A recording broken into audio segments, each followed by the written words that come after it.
ಭಕ್ತನ ಎಲೀಷಾ ಆಕೆ ವಿರುದ್ಧವಾಗಿ ಹೋದಾಗ ಅನೇಕ ಜನರಿಗೆ ಪ್ರವಾದಿಗಳನ್ನು ದೇವ ಸೇವಕರಿಗೆ ನಾಶ ಮಾಡಿದ ಸ್ತ್ರೀಗಳ. ಸೊ ಆಕೆ ಹೆಂಗ್ ಸಾಯ್ತಾ ಗೊತ್ತಾ? ಈ ಪೂರ್ತಿ ಅಧ್ಯಾಯ ಹೋದ್ರೆ ನಿಮ್ಗೆ ಗೊತ್ತಾಗ್ತದ. ನಾಯಿಗಳು ಬೇಕಂತವ್ರ ಐತಿ. Hallelujah hallelujah. ನಾಯಿಗಳು ನಾಬೋದನಿಗೆ 3 ಚೆಲ್ಲ ಬೇಕಂತಿ ಕಲ್ಲು ಹಚ್ಚಿ ಬಂದಿಲ್ಲ.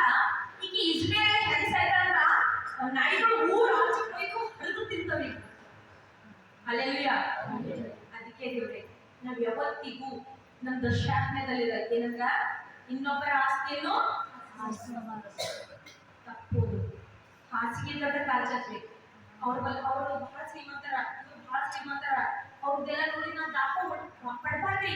ಯಾಕಂದ್ರೆ ದೇವ್ರು ನನಗೆ ಇಷ್ಟೇ ಕೊಟ್ಟಾರ, ಇದ್ರಲ್ಲೇ ತೃಪ್ತಿ ಪಡಬೇಕು. ಆಮೇಲೆ ಏನು ಇನ್ನೊಬ್ಬರ ಆಸ್ತಿಯನ್ನು ಆಶಿಸಬಾರದು.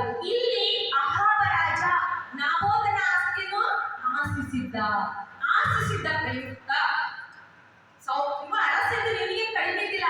ಆದ್ರೆ ಬಡಪಾಯಿ ನಾಬೋದನ ಹೊಲವನ್ನು ಆಶಿಸಿದ್ದಾಗಿ ಅವನಿಗೆ ಕೊಂದ್ಬಿಟ್ಟ. ನರಹತ್ಯೆ ಮಾಡಬಾರದು.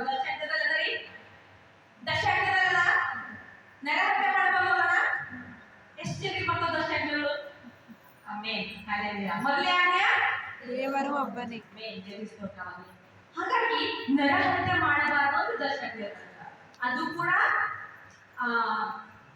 ಅಹಾಬ ರಾಜ ಮಾಡ.